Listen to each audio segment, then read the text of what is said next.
ಆಹಾರದ ಮಹತ್ವ ಹೆಚ್ಚಿದೆ. ಎಲ್ಲರೂ ಆಹಾರದ ಮಹತ್ವದ ಕುರಿತು ತಿಳಿದುಕೊಳ್ಳಬೇಕು. 30-40 ವರ್ಷಗಳ ಹಿಂದೆ ಭಾರತ ಆಹಾರದ ಕೊರತೆಯನ್ನು ಎದುರಿಸುತ್ತಿತ್ತು. ಆದರೆ ಇಂದು ಬೇರೆ ದೇಶಗಳಿಗೆ ಭಾರತ ಆಹಾರ ರಫ್ತು ಮಾಡುತ್ತದೆ ಎಂದು ಕೃಷಿ ಹಾಗೂ ಜಿಲ್ಲಾ ಉಸ್ತುವಾರಿ ಸಚಿವರಾದ ಎನ್ ಚೆಲುವರಾಯಸ್ವಾಮಿಯವರು ಹೇಳಿದರು. ಜಿಲ್ಲಾ ಗ್ರಾಹಕ ಮಾಹಿತಿ ಕೇಂದ್ರ, ಆಹಾರ ನಾಗರಿಕ ಸರಬರಾಜು ಮತ್ತು ಗ್ರಾಹಕ ವ್ಯವಹಾರಗಳ ಇಲಾಖೆ, ಕಾನೂನು ಮಾಪನಶಾಸ್ತ್ರ ಇಲಾಖೆ, ಆಹಾರ ಸುರಕ್ಷತೆ ಮತ್ತು ಗುಣಮಟ್ಟ ಪ್ರಾಧಿಕಾರ, ಕರ್ನಾಟಕ ರಾಜ್ಯ ಆಹಾರ ಆಯೋಗ, ಜಿಲ್ಲಾ ಕಾನೂನು ಸೇವೆಗಳ ಪ್ರಾಧಿಕಾರ, ಜಿಲ್ಲಾ ವಕೀಲರ ಸಂಘ ವಿವಿಧ ಇಲಾಖೆಗಳ ಸಂಯುಕ್ತ ಆಶ್ರಯದಲ್ಲಿ ರಾಷ್ಟ್ರೀಯ ಗ್ರಾಹಕರ ದಿನಾಚರಣೆ 2025 ಆಹಾರ ಸುರಕ್ಷತೆ ಮತ್ತು ಕಾನೂನು ಅರಿವು ಕಾರ್ಯಕ್ರಮವನ್ನು ಡಿಜಿಟಲ್ ನ್ಯಾಯದ ಮೂಲಕ ಪರಿಣಾಮಕಾರಿ ಹಾಗೂ ತ್ವರಿತ ವಿಲೇವಾರಿ ಎಂಬ ಘೋಷವಾಕ್ಯದಡಿ ನಗರದ ಡಾ. ಬಿ.ಆರ್. ಅಂಬೇಡ್ಕರ್ ಭವನದಲ್ಲಿ ಆಯೋಜಿಸಲಾಗಿದೆ. ಕಾರ್ಯಕ್ರಮವನ್ನು ದೀಪ ಬೆಳಗಿಸುವ ಮೂಲಕ ಉದ್ಘಾಟಿಸಿ ಮಾತನಾಡಿದರು. ಕಾನೂನು ಬಗ್ಗೆ ಎಲ್ಲರೂ ಜಾಗೃತರಾಗಿ, ರಾಷ್ಟ್ರೀಯ ಗ್ರಾಹಕರ ದಿನಾಚರಣೆ ಬಗ್ಗೆ ಪ್ರತಿಯೊಬ್ಬರೂ ತಿಳಿದುಕೊಳ್ಳಬೇಕು. ಮನಮೋಹನ್ ಸಿಂಗ್ ಪ್ರಧಾನಿಯಾದ ಸಂದರ್ಭದಲ್ಲಿ ಭಾರತದ ಪ್ರತಿಯೊಬ್ಬ ಪ್ರಜೆಗೂ ಆಹಾರ ಭದ್ರತೆಯನ್ನು ನೀಡುವ ಸಲುವಾಗಿ ಆಹಾರ ಆಯೋಗವನ್ನು ಜಾರಿಗೆ ತಂದರು. ಎಲ್ಲ ಬಡ ಜನರಿಗೆ ಕೈಗೆಟುಕುವ ದರದಲ್ಲಿ ಗುಣಮಟ್ಟದ ಆಹಾರ ಸಿಗಬೇಕು ಎಂಬ ನಿಟ್ಟಿನಲ್ಲಿ ಆಹಾರ ಅಧಿನಿಯಮದ ಕಾಯ್ದೆ ಜಾರಿಗೊಳಿಸಲಾಯಿತು ಎಂದು ತಿಳಿಸಿದರು. ಮಹತ್ವದ ಬಗ್ಗೆ ಎಲ್ರಿಗೂ ಅರಿವಿದೆ.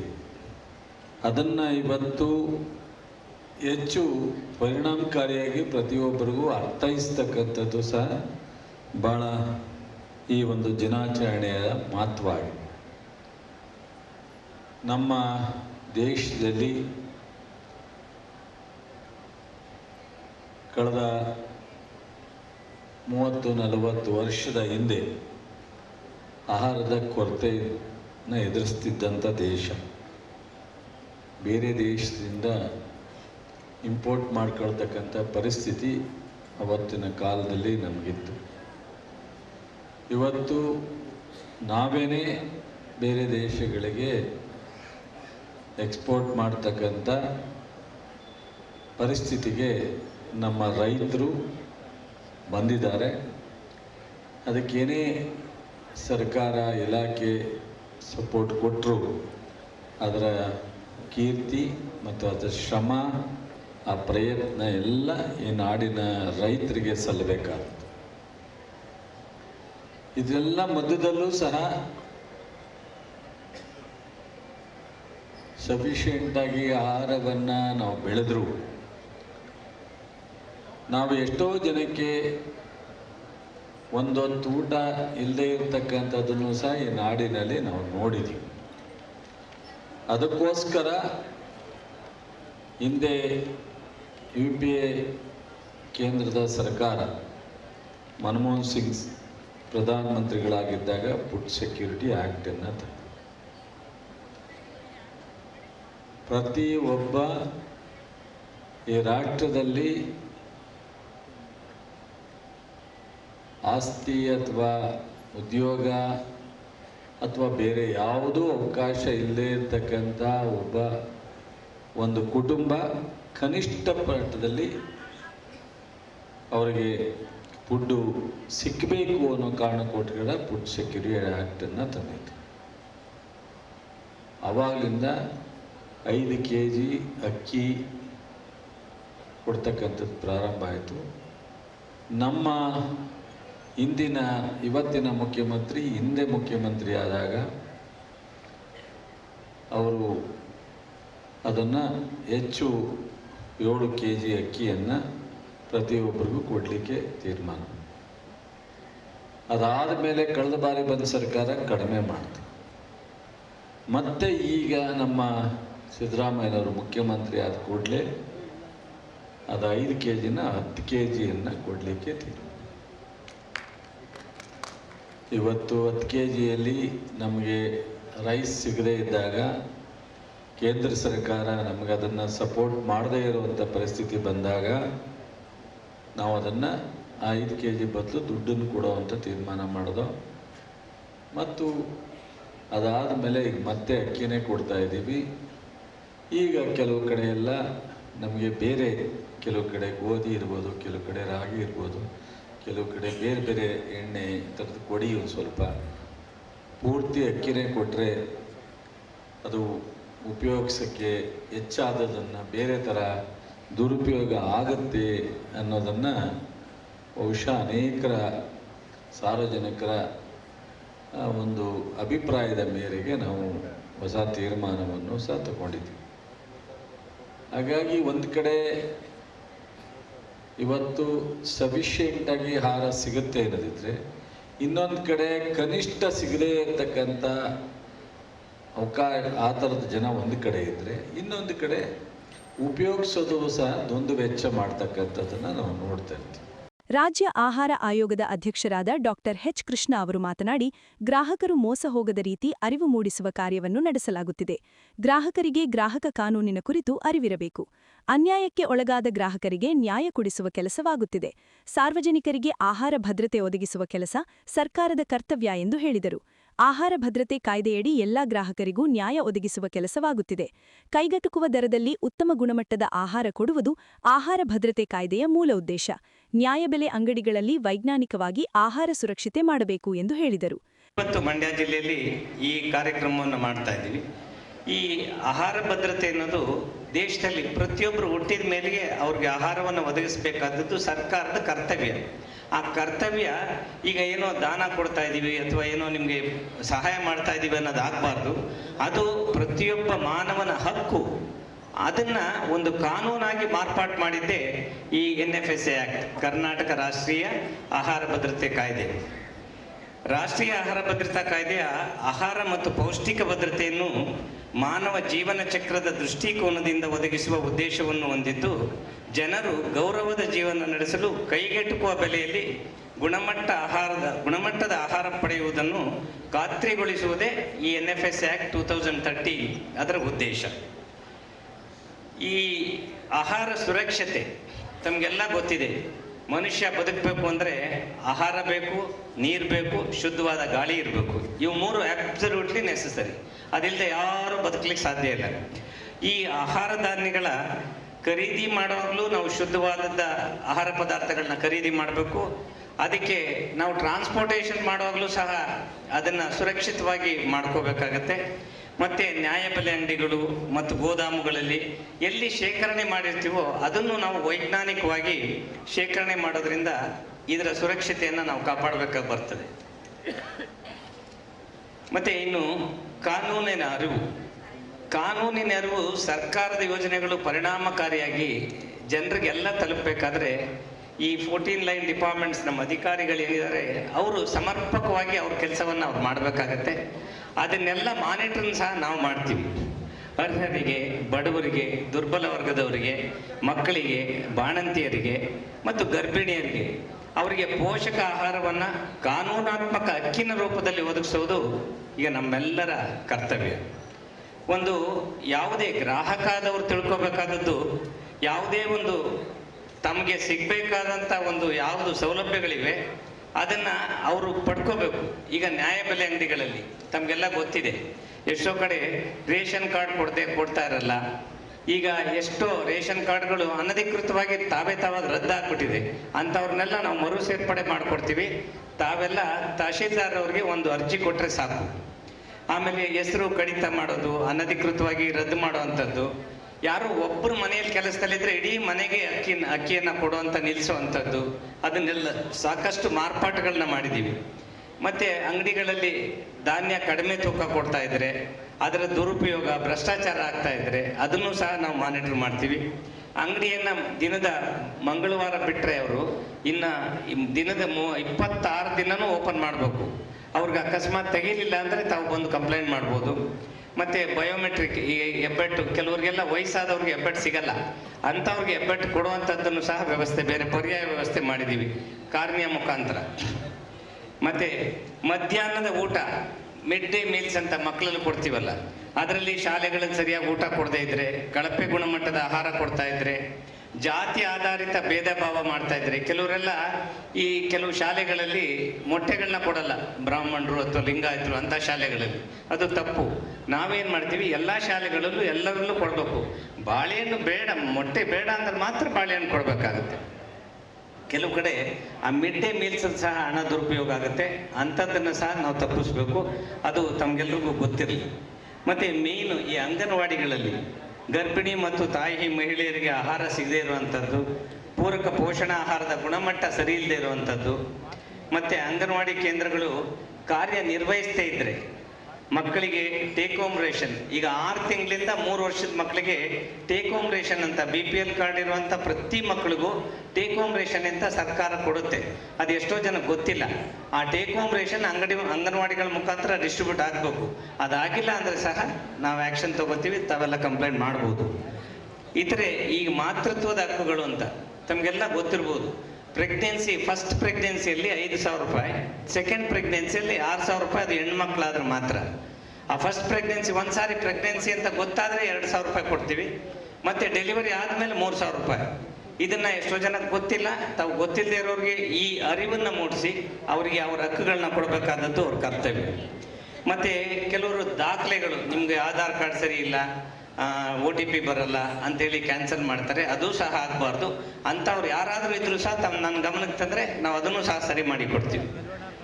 ಸಭೆಯಲ್ಲಿ ಜಿಲ್ಲಾಧಿಕಾರಿ ಡಾಕ್ಟರ್ ಕುಮಾರ, ಜಿಲ್ಲಾ ಕಾನೂನು ಸೇವೆಗಳ ಪ್ರಾಧಿಕಾರ ಸದಸ್ಯ ಕಾರ್ಯದರ್ಶಿ ಹಾಗೂ ಜಿಲ್ಲಾ ಹಿರಿಯ ಸಿವಿಲ್ ನ್ಯಾಯಾಧೀಶರಾದ ಆನಂದ್ ಎಂ, ಜಿಲ್ಲಾ ಪೊಲೀಸ್ ವರಿಷ್ಠಾಧಿಕಾರಿ ಶೋಭಾರಾಣಿ ವಿಜೆ, ಮೈಶುಗರ್ ಅಧ್ಯಕ್ಷ ಸಿಡಿ ಗಂಗಾಧರ, ವಕೀಲರ ಸಂಘದ ಅಧ್ಯಕ್ಷ ಟಿಎಸ್ ಸತ್ಯಾನಂದ, ಜಿಲ್ಲಾ ಗ್ರಾಹಕ ವ್ಯಾಜ್ಯಗಳ ಸಂಘದ ಅಧ್ಯಕ್ಷ ವಂಸತ್ ಕುಮಾರ್, ನ್ಯಾಷನಲ್ ಲಾ ಕಾಲೇಜಿನ ತರಬೇತಿ ಸಂಯೋಜಕರಾದ ಕುಮಾರಸ್ವಾಮಿ, ಆಹಾರ ಮತ್ತು ನಾಗರಿಕ ಸರಬರಾಜು ಇಲಾಖೆಯ ಜಂಟಿ ನಿರ್ದೇಶಕ ಪ್ರತೀಕ್ ಹೆಗ್ಡೆ, ಡಾಕ್ಟರ್ ಶಶಿಧರ್ ಸೇರಿದಂತೆ ಇನ್ನಿತರರು ಉಪಸ್ಥಿತರಿದ್ದರು.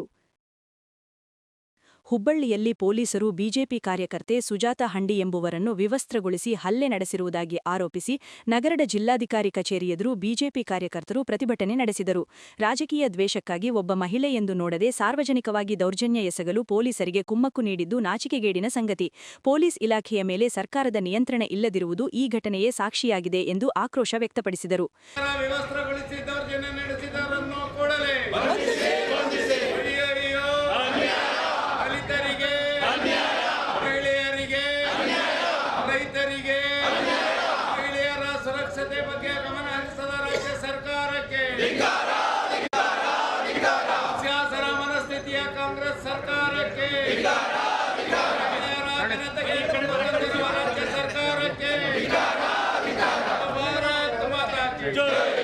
ಗೃಹ ಮಂತ್ರಿಗೆ ಗೊತ್ತಿಲ್ಲ, ಖ್ಯಾತಿಯ ಮುಖ್ಯ ಗೃಹ ಮಂತ್ರಿಗೆ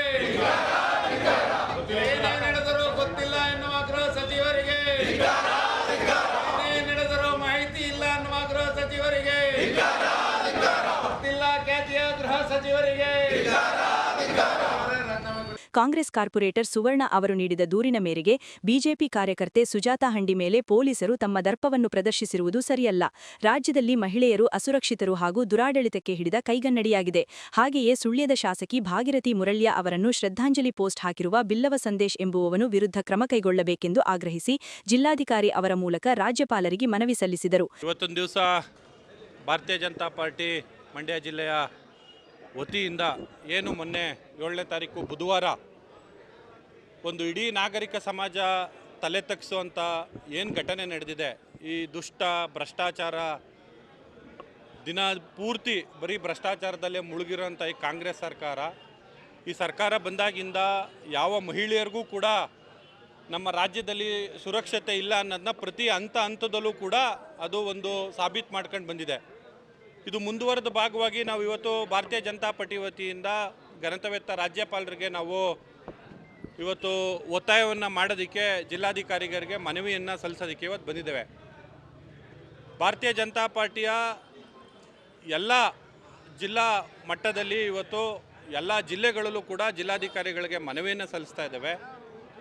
ಏನು ಒಬ್ಬ ಕಾಂಗ್ರೆಸ್ ಕಾರ್ಪೊರೇಟ್ರು ಸುವರ್ಣ ಅನ್ನೋರು ದೂರು ಕೊಟ್ಟಿದ ತಕ್ಷಣ ನಮ್ಮ ಭಾರತೀಯ ಜನತಾ ಪಾರ್ಟಿಯ ಕಾರ್ಯಕರ್ತರಾದ ಸುಜಾತ ಹಂಡಿ ಅವರ ಒಂದು ದೌರ್ಜನ್ಯವನ್ನು ಎಸಗಿ ಅವರೊಬ್ಬರು ಮಹಿಳೆ, ಅದರಲ್ಲೂ ವಿಶೇಷವಾಗಿ ದಲಿತ ಮಹಿಳೆಯನ್ನು ವಿವಸ್ತ್ರಗೊಳಿಸಿ ಅವಮಾನವಾಗಿ ಅವ್ರನ್ನ ನಡೆಸ್ಕೊಂಡಿರೋದು, ಅದರಲ್ಲೂ ಕಾನೂನು ರಕ್ಷಣೆ ಮಾಡಬೇಕಾಗಿರೋಂಥ ಇದೇ ಪೊಲೀಸರೇ ಆ ಮಹಿಳೆಯನ್ನು ವಿವಸ್ತ್ರಗೊಳಿಸಿ ಆ ರೀತಿ ಒಂದು ಇಡೀ ಸಮಾಜ ತಲೆ ತಗ್ಸೋ ರೀತಿಯಲ್ಲಿ ಇವತ್ತು ಮಾಡಿರೋದು ನಿರಕ್ಕೂ ಕೂಡ ದುರದೃಷ್ಟಕರ. ಇಡೀ ನಮ್ಮ ರಾಜ್ಯದಲ್ಲಿ, ವಿಶೇಷವಾಗಿ ನಮ್ಮ ಭಾರತದಲ್ಲಿ ಮಹಿಳೆಯರಿಗೆ ಒಂದು ವಿಶೇಷವಾದ ಪೂಜ್ಯವಾದ ಸ್ಥಾನವನ್ನು ನಮ್ಮ ಸಮಾಜ ಕೊಟ್ಟಿದೆ.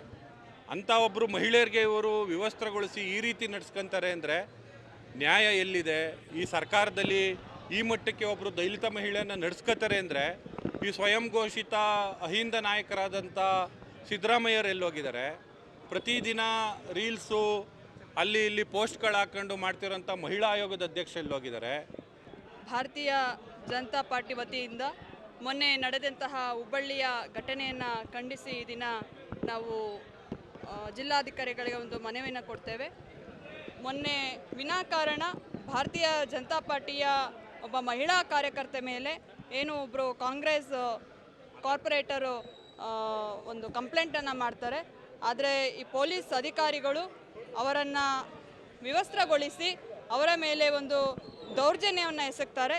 ಈ ಒಂದು ದೌರ್ಜನ್ಯವನ್ನು ಖಂಡಿಸಿ ಮತ್ತೆ ಕಾಂಗ್ರೆಸ್ ಸರ್ಕಾರದ ಒಂದು ನಡೆ ಏನಿದೆ ಈ ನಡೆಯನ್ನು ಖಂಡಿಸಿ ಈ ದಿನ ನಾವೆಲ್ಲರೂ ಪ್ರತಿಭಟನೆಯನ್ನು ಮಾಡಿದ್ದೇವೆ.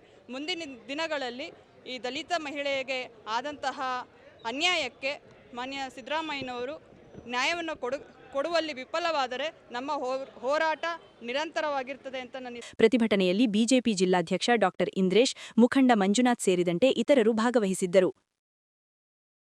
ಮದ್ದೂರಿನ ಗೆಜ್ಜಲಗೆರೆ ಗ್ರಾಮ ಪಂಚಾಯಿತಿ ಮುಂದೆ ನಡೆಯುತ್ತಿರುವ ಅನಿರ್ದಿಷ್ಟಾವಧಿ ಪ್ರತಿಭಟನೆ 19ನೇ ದಿನಕ್ಕೆ ಕಾಲಿಟ್ಟಿದೆ. ರೈತ ಹೋರಾಟಗಾರ್ತಿ ಸುನಂದಾ ಜೈರಾಮ್ ನೇತೃತ್ವದ ಪ್ರತಿಭಟನೆಯಲ್ಲಿ ಗೆಜ್ಜಲಗೆರೆ ಗ್ರಾಮ ಪಂಚಾಯಿತಿ ವ್ಯಾಪ್ತಿಯ ಗ್ರಾಮಸ್ಥರು ಹಾಗೂ ರೈತರು, ಮಾಜಿ ಶಾಸಕ ಜಿಬಿ ಶಿವಕುಮಾರ್ ಭಾಗಿಯಾಗಿ ಸರ್ಕಾರದ ನಡೆಗೆ ಆಕ್ರೋಶ ವ್ಯಕ್ತಪಡಿಸಿದರು.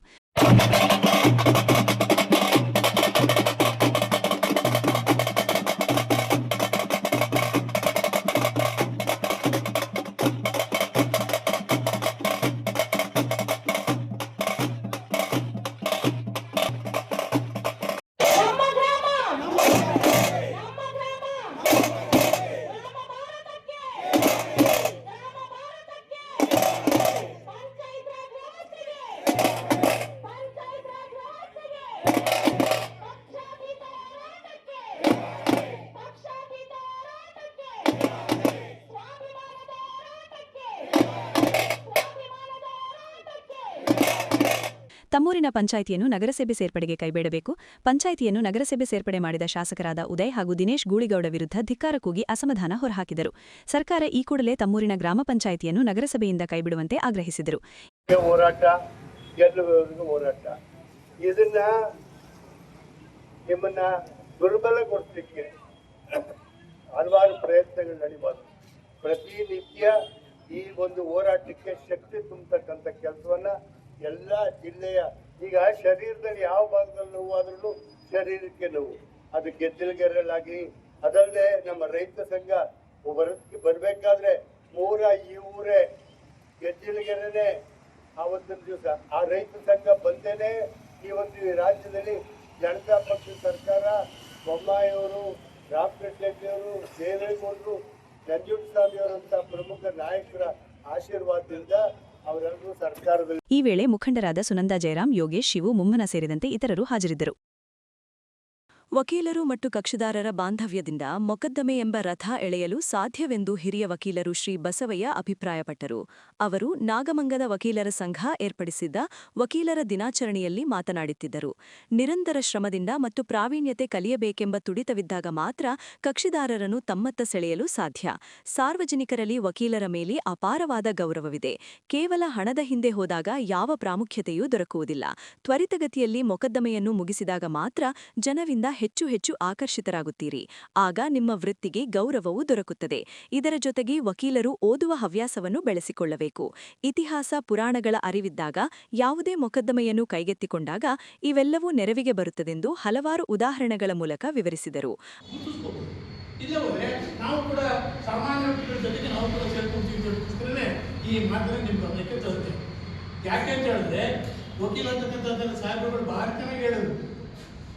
ನೀವು ನಾವೆಲ್ಲ ಹಳ್ಳಿಗಾಡ್ನವರು, ಆಡು ಮುಟ್ಟದ ಸೊಪ್ಪಿಲ್ಲ ಅಂತ ಮಾತಿದೆ, ಹೌದಲ್ವಾ? ಏನಾದ್ರು ತಂದು ಕೊಟ್ಟು ಬಾಯಿ ಆಗ್ತದೆ, ಅದೇ ಮೂರು ತೊಗೊಂಡು ಕಡ ಅಂತ ಹೇಳೋದೇ ಇಲ್ಲ.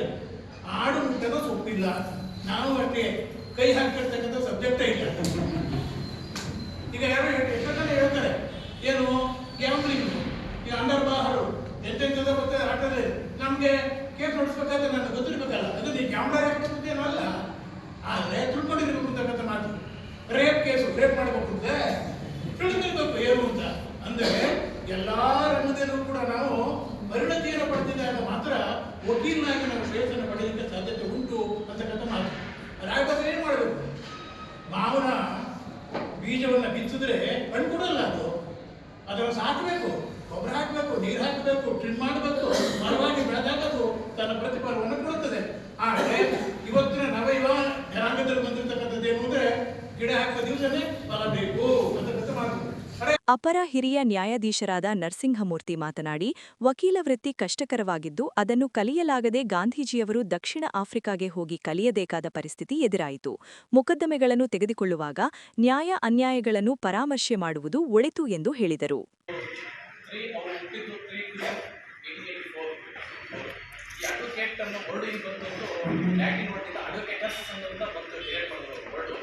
ಅಡ್ವೊಕೇಟಸ್ ಫಸ್ಟು ಅಡ್ವೊಕೇಸಿ ಮೊದಲು ರೋಮಲ್ಲೇ ಇತ್ತು.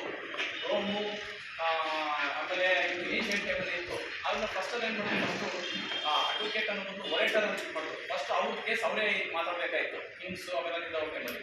ಆ ಟೈಮಲ್ಲಿ ಏನಾಯಿತು, ನೆಕ್ಸ್ಟ್ ಚೇಂಜ್ ಆಯಿತು, ಒರೇಟರ್ ಅಂತ ಬಿಟ್ಟು. ಅಂದರೆ ಫ್ರೆಂಡ್ ಬೇಕಾದ್ರೆ ಬೇರೆ ಮಾತಾಡ್ಬೋದು, ಅದು ಒರೇಟರ್ ಅಂದ್ರೆ ಬಂತು. ಅಲ್ಲಿಂದ ಅಷ್ಟೇ, ಅಲ್ಲಿಂದ ಬಂದುಬಿಟ್ಟು ರೋಮ್ ಬಂದುಬಿಟ್ಟು ಕ್ಯಾಲ್ಕಸ್ ಅಂದ್ಬಿಟ್ಟು ಎಂಪರರ್ ಏನು ಮಾಡೋದು, ಇದನ್ನ ಲೀಗಲ್ ಪ್ರೊಫೆಷನ್ನ ಲೀಗಲೈಸ್ ಮಾಡೋದು.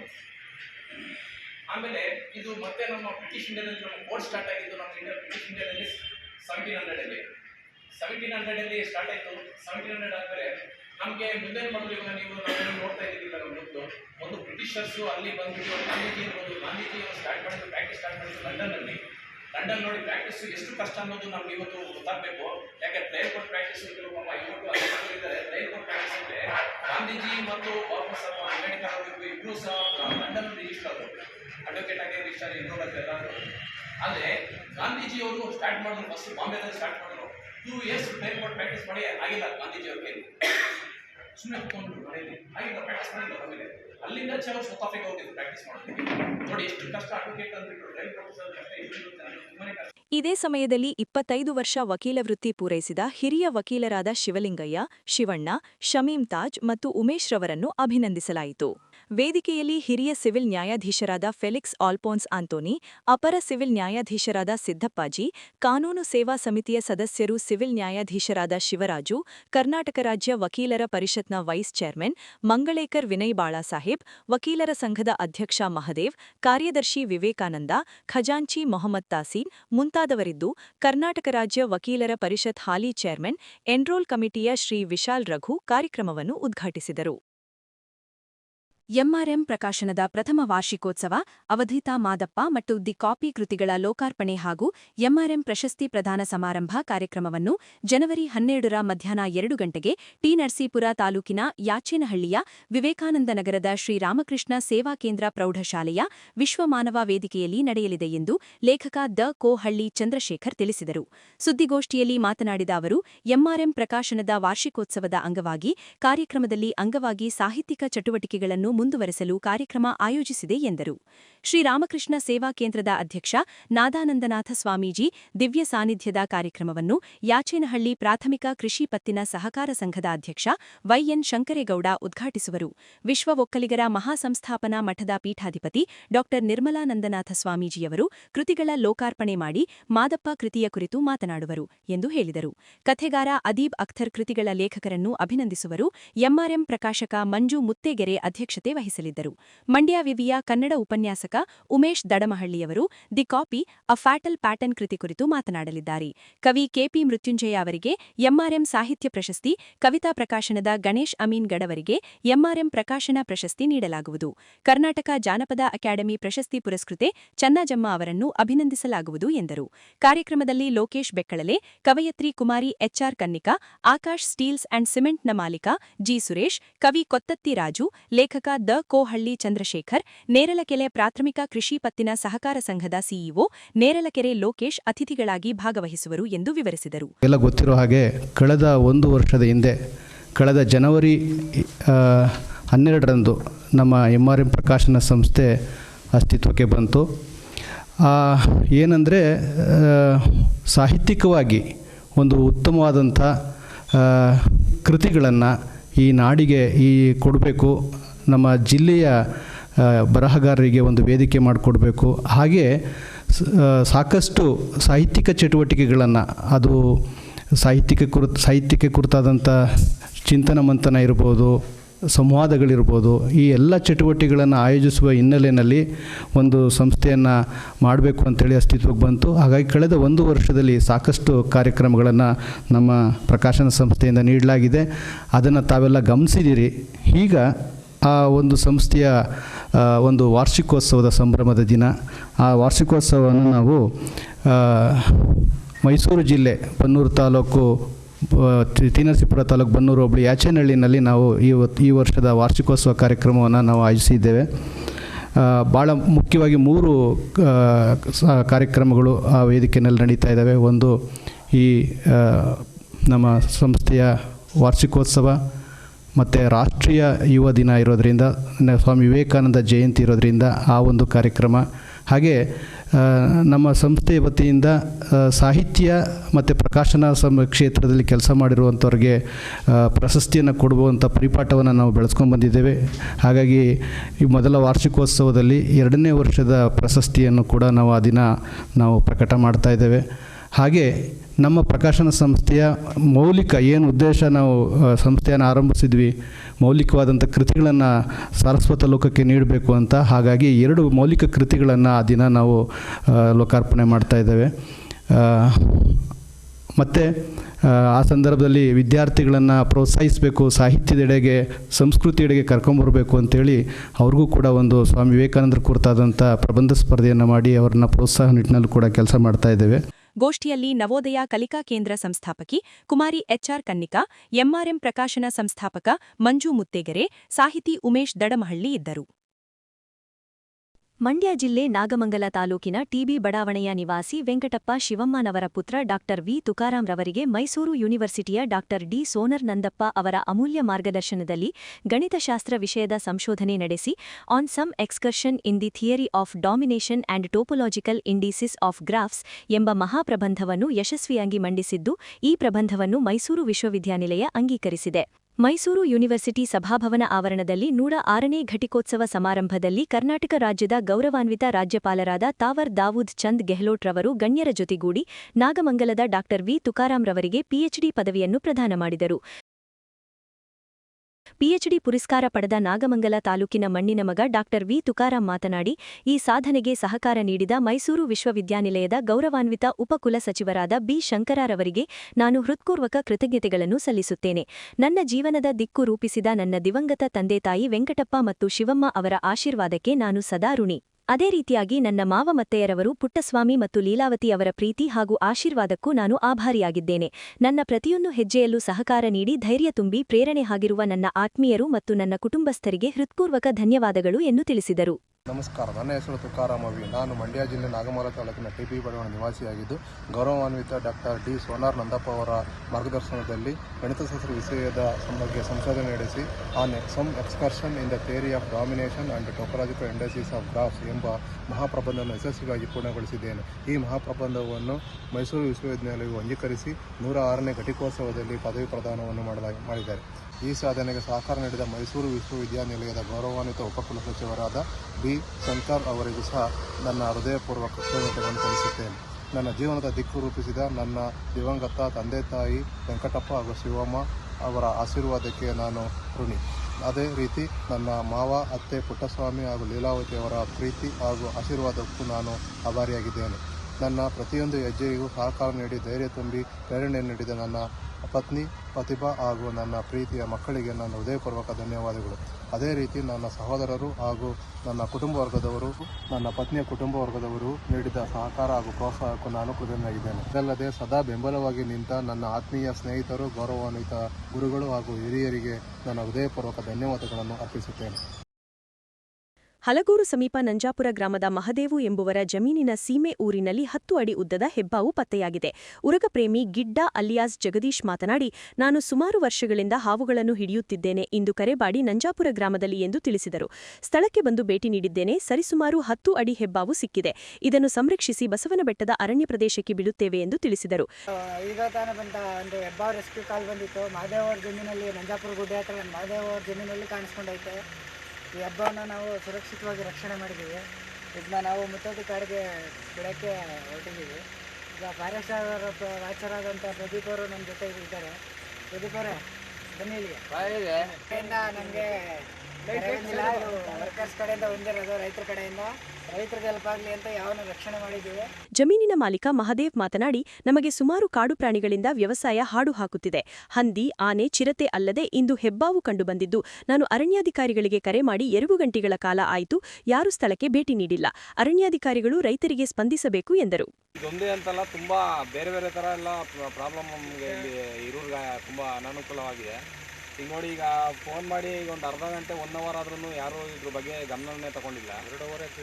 ಬೇರೆ ಯಾವುದಾದ್ರೂ ಏನಾದರೂ ಒಂದು ಮಣ್ಣೊಂದು ಆಗಲಿ ಇನ್ನೊಂದಾಗಲಿ ಅಹಿತಕರ ಘಟನೆಗಳು ರೈತರುಗಳಿಗೆ ಆಗಲಿ ನಮ್ಮಂಥ ಬಡವರಿಗೆ ಯಾರಿಗೆ ಆದರೂ ಏನೇ ಪ್ರಾಬ್ಲಮ್ ಆದ್ರೂ ಇಮಿಡಿಯೇಟ್ ಬಂದು ರೆಸ್ಪಾನ್ಸ್ ಮಾಡಲ್ಲ. ಈಗ ಇಂಥವಕ್ಕೇನು ಬರಲಿಲ್ಲ ಅಂತ ಅಂದರೆ ಮತ್ತು ಅವರು ಅಧಿಕಾರಿಗಳಿಗೆ ಒಂದು ಜವಾಬ್ದಾರಿ ಅನ್ನೋದು ಬೇಕು. ಬೇರೆದಕ್ಕೆ ಮಾತ್ರ ಓಡಿ ಬರ್ತಾರೆ ಇಲ್ಲಿಗೆ. ಇಂಥವಕ್ಕೆಲ್ಲ ಯಾರು ರೆಸ್ಪಾನ್ಸಿಬಲ್ ತಗೋತಾರೆ? ಮತ್ತು ಇದೆಲ್ಲ ಒಂದು ಸ್ವಲ್ಪ ಗಮನ ಹರಿಸಿ ಒಂದು ಸ್ವಲ್ಪ ಇಲ್ಲಿವರೆಗೂ ಅನಾನುಕೂಲ ಆಗದೇ ಆಗಲಿ ಇನ್ನೊಂದು ಆಗಲಿ ಸ್ವಲ್ಪ ಇದು ಮಾಡಿಕೊಡ್ಬೇಕು. ಮಂಡ್ಯ ತಾಲೂಕು ಹೊಳಲು ಗ್ರಾಮದ ಹಾಲು ಉತ್ಪಾದಕರ ಸಹಕಾರ ಸಂಘದ ಅಧ್ಯಕ್ಷರ ಚುನಾವಣೆಯಲ್ಲಿ ನೂತನ ಅಧ್ಯಕ್ಷರಾಗಿ ಸಾವಿತ್ರಮ್ಮರವರು ಅವಿರೋಧ ಆಯ್ಕೆಯಾಗಿದ್ದಾರೆ. ಹೊಳಲು ಗ್ರಾಮದ ಹಾಲು ಉತ್ಪಾದಕರ ಸಹಕಾರ ಸಂಘದ ಅಧ್ಯಕ್ಷರಾದ ಅನಸೂಯರವರ ರಾಜೀನಾಮೆಯಿಂದ ತೆರವಾಗಿದ್ದ ಅಧ್ಯಕ್ಷರ ಸ್ಥಾನಕ್ಕೆ ಚುನಾವಣೆಯು ಈ ದಿನ ಸಹಕಾರ ಸಂಘದಲ್ಲಿ ನಡೆಯಿತು. ಸುಮಾರು 13 ಸದಸ್ಯರ ಬಲವಿರುವ ಸಂಘದಲ್ಲಿ ಸಂಘದ ಯಾರೊಬ್ಬರೂ ನಾಮಪತ್ರ ಸಲ್ಲಿಸಿದ ಕಾರಣ ಸಾವಿತ್ರಮ್ಮರವರು ನಾಮಪತ್ರ ಸಲ್ಲಿಸಿದರು. ಆದ್ದರಿಂದ ಚುನಾವಣಾ ಅಧಿಕಾರಿಯಾದ ಎಚ್.ಎನ್. ರವಿ, ಸಹಕಾರ ಸಂಘಗಳ ಹಿರಿಯ ನಿರೀಕ್ಷಕರು ಹಾಗೂ ತಾಲೂಕು ನಿರೀಕ್ಷಕರು ರವರು ಸಾವಿತ್ರಮ್ಮರವರನ್ನು ಅಧ್ಯಕ್ಷರಾಗಿ ಅವಿರೋಧವಾಗಿ ಆಯ್ಕೆಯಾಗಿದ್ದಾರೆಂದು ಘೋಷಿಸಿದರು.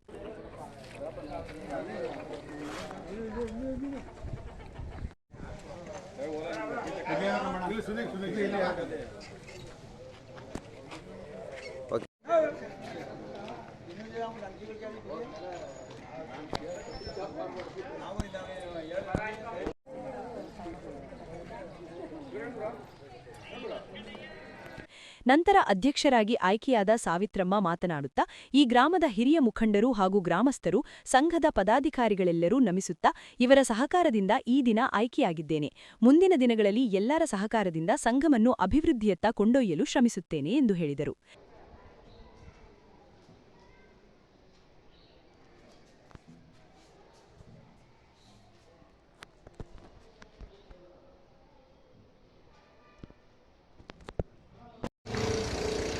ಈ ಸಂದರ್ಭದಲ್ಲಿ ಗ್ರಾಮದ ಮುಖಂಡರಾದ ಮಾಜಿ ಗ್ರಾಮ ಪಂಚಾಯಿತಿ ಉಪಾಧ್ಯಕ್ಷರು ಹಾಗೂ ಜೆಡಿಎಸ್ ಮುಖಂಡರಾದ ಶಂಕರ್, ಎಚ್.ಪಿ. ದೊಡ್ಬೇಗೌಡ ಮತ್ತು ಸಿಬ್ಬಂದಿ ವರ್ಗದವರು ಹಾಗೂ ಮಹಿಳಾ ಸಂಘದ ಪದಾಧಿಕಾರಿಗಳು, ಗ್ರಾಮಸ್ಥರು ನೂತನ ಅಧ್ಯಕ್ಷರನ್ನು ಸನ್ಮಾನಿಸಿ ಅಭಿನಂದಿಸಿದರು.